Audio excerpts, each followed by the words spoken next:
jeune fille parut en froid avec l'abbé Horteur.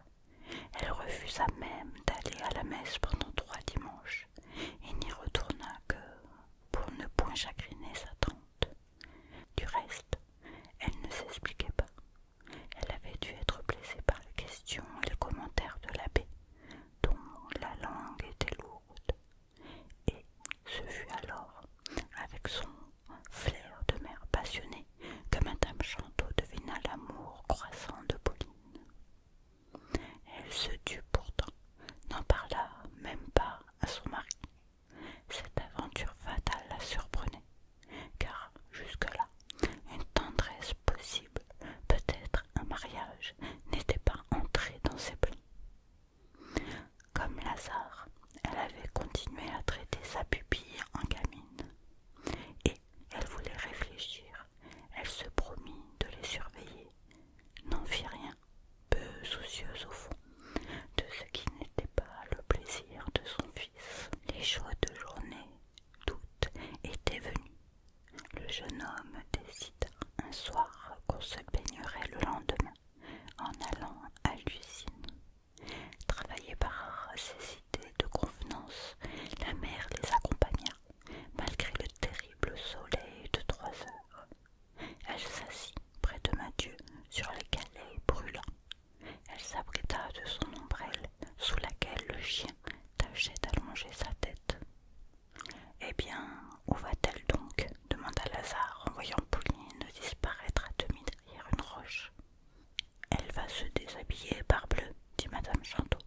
Tourne-toi, tu la gênes, ce n'est pas convenable. » Il demeura très étonné, regarda encore du côté de la roche où flottait un coin blanc de chemise, puis ramena les yeux sur sa mère en se décidant à tourner le dos.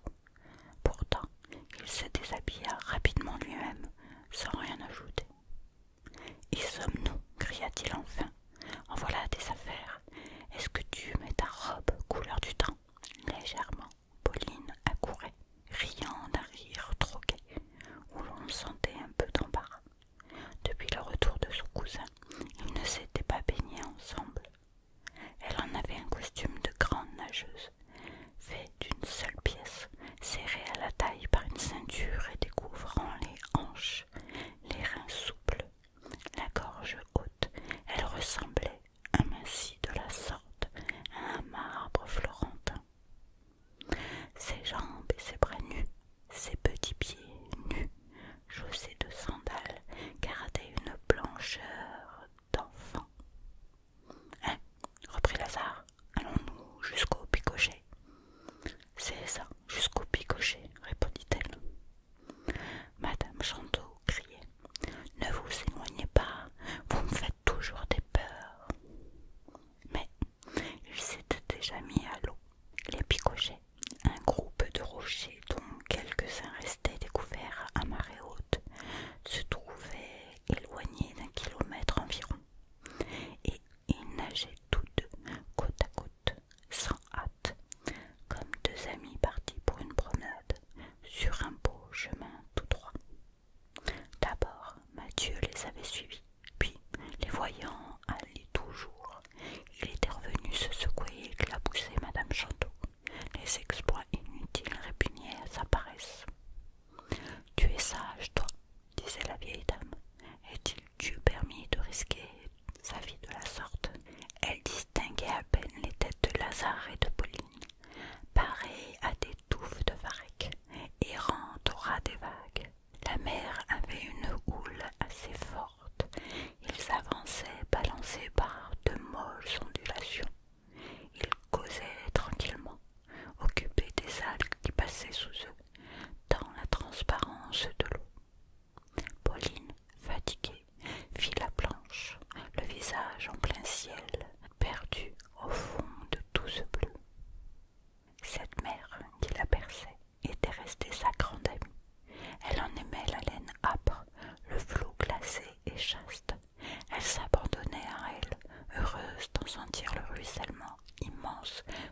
affectionnait sa